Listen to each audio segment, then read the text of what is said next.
कापसाला भाव नसेल, काही असेल नसेल, आरक्षणचा मुद्दा असेल, लाठीचार्ज झालेला विषय असेल, आत्महत्यासारखा विषय असेल, छत्रपती शिवाजी महाराजांचं कोसळलेलं स्मारक असेल, त्या टायमाला आपले स्टेटस बदलले, आपण आपल्या पक्षाच्या पोस्ट शेअर करणं सुरू केल्या. मी या पक्षाचं काम करणार, मी त्या पक्षाचं काम करणार करण्यात आला. त्यांच्या माध्यमातून लहान लहान पक्ष, लहान लहान जाती, मायक्रो ओबीसी, एसी वाले, ओबीसी वाले हे सर्व एकत्र घेतले आणि त्यांनी त्यांचा फायदा घेतला. जय शिवराय मित्रांनो, बरेच काही कमेंट सुरू झाले. मराठे संपले, जरांगे पाटील संपले, जे सुपडा साफ करतो म्हणले तेच सुपडा साफ झाले. नेमकं चाललं काय? आजपर्यंत खंबीर आपण पाटलाच्या पाठीमागे होतो आणि सत्यपोटी कुठेतरी भरकटल्या गेलो.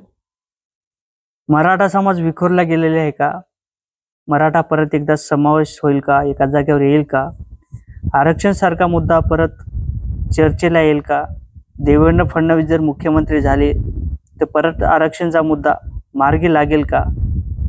आता मुख्यमंत्री खरंच देवेंद्र फडणवीस होतील, एकनाथ शिंदे होतील, अजितदादा पवार होतील, यामागे भूमिका काय आणि लोकांचं जनमत काय असणार आहे? प्रतिक्रिया खराब येतील, वाईट येतील. मराठा समाज परत एकदा जरांगे पाटील यांच्या मागे राहील का? नेमकं याच्या मागचं समीकरण काय आहे? कुठे चुका झाल्या, कोणी चुका केल्या आणि याच्या मागचं राजकारण कसं झालं, एकंदरीत सर्व आढावा या व्हिडिओच्या माध्यमातून आपण घेणार आहोत. मी गणेश ठाकरे, लोकपरिवर्तन न्यूज या यूट्यूब चॅनलवरती आपलं सहर्ष स्वागत. मित्रांनो, असेच नवीन अपडेट घेण्याकरता, त्याचबरोबर आपल्या चॅनलचे सभासद मिळवण्याकरता नक्कीच एक साईडला बेल बटन दिसेल, त्याच्यावरती सुद्धा क्लिक करायला विसरू नका आणि एक साईडला थंबचं बटन दिसेल, याच्यावरती सुद्धा क्लिक करायला विसरू नका, जेणेकरून आपल्याला नवीन अपडेट व्हिडिओच्या माध्यमातून मिळेल. तर मित्रांनो, चला सुरू करूया आजचा आपला व्हिडिओ. बरेच आपल्याला कमेंट मिळाले. काल रिझल्ट लागले आणि भूतो न भविष्य एवढ्या भाजपच्या सीटा आपल्याला त्या ठिकाणी पाहायला मिळाल्या. ज्या ठिकाणी असं वाटत होतं की उद्धव बाळासाहेब ठाकरे यांच्या सीटा लागतील, शरद पवार यांच्या सीटा लागतील, त्याचबरोबर काँग्रेस पक्षाच्या सीटा लागतील, परंतु तसं काही समीकरण जोडलं गेलं नाही. मराठा आरक्षणचा मुद्दा परत चर्चेला येईल का? यामागे नेमक्या चुका कशा झाल्या?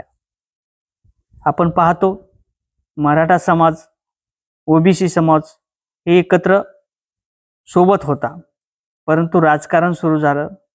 मराठा आरक्षणचा मुद्दा समोर आला आणि यामध्ये दोन विभागण्या झाल्या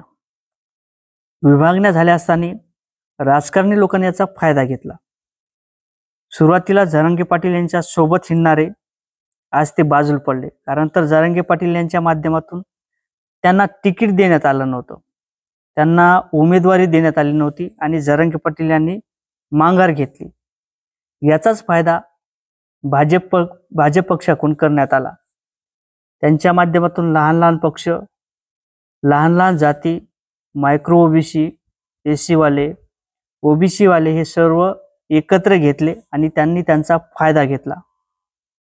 त्या ठिकाणी लाडक्या बहिणीचा सुद्धा इफेक्ट पडला नाही, परंतु या लहान सहान जाती घेतल्या आणि त्यांनी त्यांचा फायदा करून घेतला. अक्षरशः लोक सोयाबीनचा भाव असेल, कापसाचा भाव असेल, लाईट बिलचा प्रश्न असेल, बेरोजगारीचा प्रश्न असेल, छत्रपती शिवाजी महाराजांचा प्रश्न असेल, स्मारक कोसळलं त्याचा प्रश्न असेल, अक्षरशः सर्व विसरून गेले आणि मतदान हे भाजपला केलं. परत यामागे काही समजलं नाही का? ज्यावेळेस तुम्ही आरक्षण सारखा मुद्दा हातात घेतला, मान्य जरांगे पाटील यांच्या आम्ही पाठीमागे राहू, खंबीर पाठीमागे उभे राहू, आपण असं हात वरी करून सांगत होतं की पाटील आम्ही तुमच्या सदैव पाठीमागे आहोत.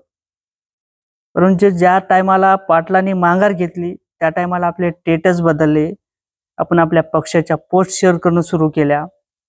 मी या पक्षाचं काम करणार, मी त्या पक्षाचं काम करणार, असं चर्चेला उधाण आलं आणि सर्व लोक विसरून गेले.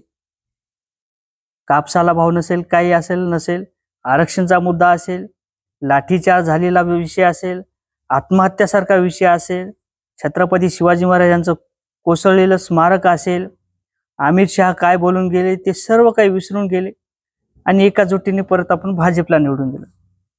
या ठिकाणी पाटलांनी सांगितलं होतं की आपल्याला ज्यांना पाडायचं ते समोर आहेत, ज्यांना आणायचं ते सुद्धा समोर आहेत.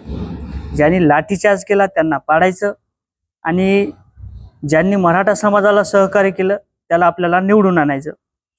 अशी स्पष्ट भूमिका असताना सुद्धा आपण त्यांनी ऐकून घेतली नाही.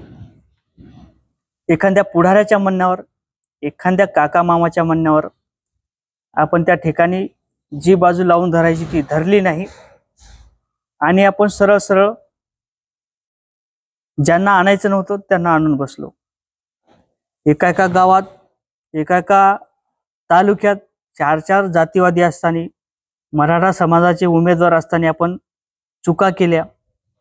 एकीकडे हिंगोलीचं उदाहरण जर धरायचं झालं तर या ठिकाणी तानाजी मुटकुळे हे मराठ्याचे होते. त्यांच्या माध्यमातून काही वक्तव्य करण्यात आले होते ते विसरलो. त्याचबरोबर भाऊ पाटील गोरेगावकर हे सुद्धा मराठ्याचे आहेत. रुपालीताई गोरेगावकर ह्या सुद्धा मराठ्याचे आहेत. त्याचबरोबर डॉक्टर रमेश शिंदे हे सुद्धा मराठ्याचे आहेत. त्याचबरोबर प्रकाश थोरात हे वंचितकडून होते, ते सुद्धा मराठ्याचे आहेत. याचं विभागणी झाली आणि भाजपने याचा लाभ घेतला. भाजपसोबत लहान 7 जाती होत्या. ओबीसी असेल, मायक्रो ओबीसी असेल, मारवाडी असेल, ब्राह्मण असेल, कोमटी असेल, तेली असेल, माळी असेल, हे सर्व व्यापारी लाईन असेल, ती पूर्णपणे भाजपच्या पाठीमागे खंबीरपणे उभे राहिली आणि त्यांनी त्यांचं काम केलं. आपण रस्त्यावर उतरायचं, छत्रपती शिवाजी महाराज की जय म्हणायचं. ज्या छत्रपती शिवाजी महाराजाचा अपमान झाला त्याचीही बाजू आपल्याला समजली नाही. ज्यांनी आत्महत्या केल्या, ज्यांचे घरातले मुलं वारले त्यांचाही विचार केला नाही. लाठीकाठीचा विचार केला नाही. झरंगे पाटलाचाही विचार केला नाही. जो माणूस मराठा समाजाच्या आरक्षणासाठी रात्रंदिवस लढत आहे, आज जवळपास त्यांच्या मुली सुद्धा लग्नाला आलेल्या आहेत.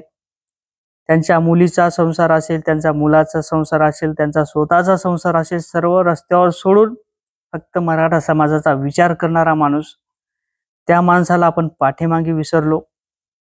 एकीकडे जातीपातीचं राजकारण झालं, बऱ्याच काही गोष्टी घडून गेल्या. शेतकऱ्यांचे प्रश्न असतील, बेरोजगारीचे प्रश्न असतील, लाईट बिलचा प्रश्न असेल, सगळं काही विसरून गेलो आणि आपण मतदान करून मोकळे झालो. आणि आता आपणच म्हणायला तयार की ईव्हीएम मध्ये घोटाळा आहे. ईव्हीएम मध्ये घोटाळा नाही, आपल्या दिमागात घोटाळा आहे. आपण जे केल्या त्या चुका मान्य करायला पाहिजेत. कोणाला निवडून आणायचं होतं? पाटील नेहमीच सांगत होते की ज्यांनी मराठा समाजाचं सहकार्य केलं, ज्यांनी मराठा समाजाविषयी भूमिका घेतली, कोणत्याही पक्षाचा असो, कोणता अपक्ष असो, त्यांना सहकार्य करा अशा प्रकारे सांगत होते. परंतु आपल्या दिमागाच्या वरून गेलं आणि निवडून आणलं ते आपण भाजपला. आता मराठा आरक्षणाचा मुद्दा असेल की तुम्हाला मिळेल नाही मिळेल, कारण तर पाटील हे ताकदीनिशी लढणारच आहेत. परंतु त्या ठिकाणी भाजपच्या मोठ्या प्रमाणात सीटा आल्या ह्या ध्यानात ठेवा. त्या ठिकाणी एकनाथ शिंदे मुख्यमंत्री होतील अशी मला वाटत नाही. अजितदादा मुख्यमंत्री होतील हेही मला वाटत नाही. त्या ठिकाणी जे मुख्यमंत्री होणार आहेत ते देवेंद्र फडणवीस हे मुख्यमंत्री होणार आहेत.